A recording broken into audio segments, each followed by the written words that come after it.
দেখো বন্ধুরা, এত বড় জমিতে পেঁপে খুঁজে খুঁজে এতক্ষণ ধরে রোদের মধ্যে পেঁপে খুঁজছি, কিন্তু কোথাও পাচ্ছি না। অবশেষে এখানে একটা পেঁপের দেখা পেলাম। এই দেখো, ছোট্ট পাড়া একটা পেঁপে। এই যে এটা এখন নিয়ে নেব খাওয়ার জন্য। ছিঁড়ে নিলাম এখান থেকে, দেখতেই পাচ্ছ তোমরা, যা পড়ে গেল। এই যে নিয়ে নিলাম। পেঁপেগুলো কিন্তু খুব মিষ্টি হয়। এত বড় জমিতে পেঁপে খুঁজে মাত্র দুটো পেঁপে পেলাম। এই যে এখানে একটা পেঁপে দেখতে পেলাম, এটাও নিয়ে নিলাম। পেছনে সারি সারি তাল গাছগুলো দেখে রবি ঠাকুরের একটা কবিতা মনে পড়ে গেল।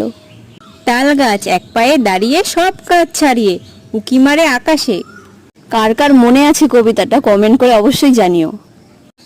দেখতেই পেলে এদিকে পেঁপেগুলো ধুয়ে কেটে নিলাম। দেখতে খারাপ হলেও পেঁপেগুলো খেতে কিন্তু খুবই মিষ্টি ছিল, দারুণ সুস্বাদু ছিল।